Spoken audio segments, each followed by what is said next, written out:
Anna makes a good point. Let's look at the issue more generally. The latest IMF research finds that during the past decade, rental housing has become less affordable across 17 advanced European economies. Poorer households often devote 40% or more of their income to pay rent. This share is particularly high among the 16 to 29-year-olds and in major cities such as Lisbon, Dublin, Madrid, and Stockholm. And these trends and inequities will likely only worsen with the COVID crisis, which has disproportionately affected the service sectors where many renters are employed. We agree with Anna that social housing should be scaled up to address this problem.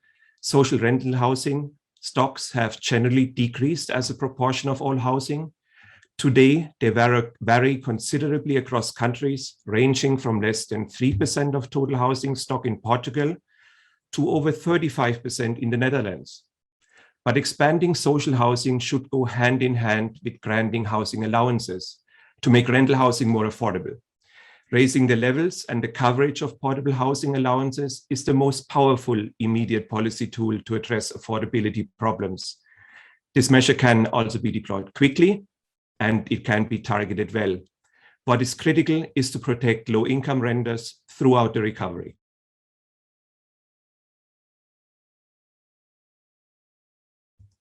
Rent controls do play a role in balancing the power between landlords and renters, and they provide some degree of certainty on rental cost. This is especially important where rents are highly volatile. But rent controls are no magic wand. They do not address the underlying cause behind pressures on rent affordability. In fact, there is no clear evidence that rent controls have led to lower rents. And rent controls can also create negative side effects. They favor the current renters over new ones, and they discourage maintenance and new investment. They are often insufficiently targeted to needy populations, including young people. In addition, by keeping the income of owners low, rent controls lower tax revenue, which further limits government resources that could be used for targeted redistribution. And finally, rent controls can create a dual rental market with the existing stock subject to rent controls, while new construction is exempted from it. And thus, rent controls may increase inequities. The solution to the housing crisis comes back to addressing the underlying reasons why rental housing is not affordable for many. Ultimately, the housing stock has to increase to meet the higher needs, and part of it could be through social housing, but another part could be achieved by easing and simplifying land use regulations through rezoning and through administrative processes. Another solution to the housing problems, an empty house tax or taxing vacant properties can be an option to increase the usage of existing vacant space. A tax like this has been applied in France, in Ireland, in Israel, and in the United Kingdom. In France, one study found that the tax lowered the vacancy rate by 13% between 1997 and 2001. And in the long run, the supply of rental units increased. In addition to an empty house tax, another instrument that could be used are targeted regulations to make a larger share of existing housing available for renting. For example, in Germany, the use of dwellings for non-residential purposes was prohibited in some high-density areas. More generally, one should take stock of vacant property and their locations and find out why these properties remain vacant. One reason could be temporary speculation in housing markets or demand for secondary residences. Vacancies could also result from excessive taxation of rental income or from uncertainty over future tax policies. All of this requires attention, and it does require different solutions.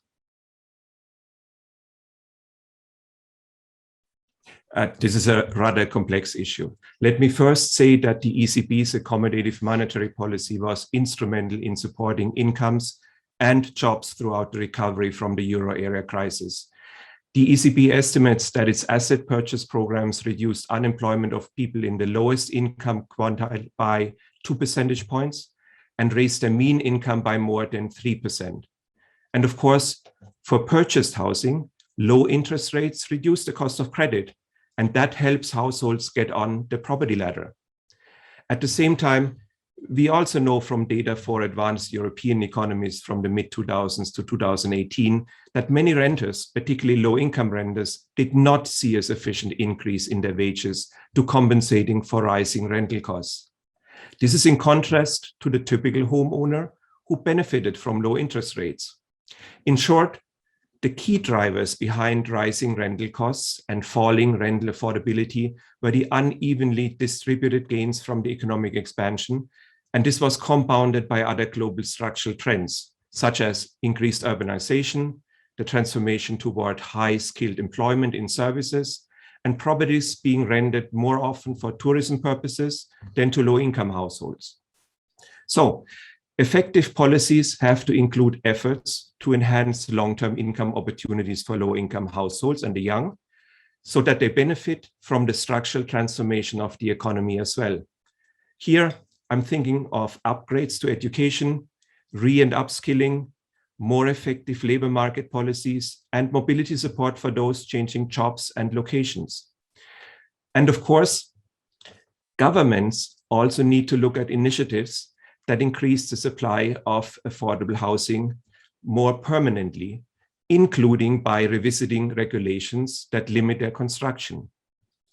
The Next Generation EU package provides an opportunity in this regard. More housing investment can create jobs, it can increase the stock of affordable rental housing, and it can facilitate job mobility. And again, this would benefit renters, and it would also help address inequality and ensure a fairer recovery for all.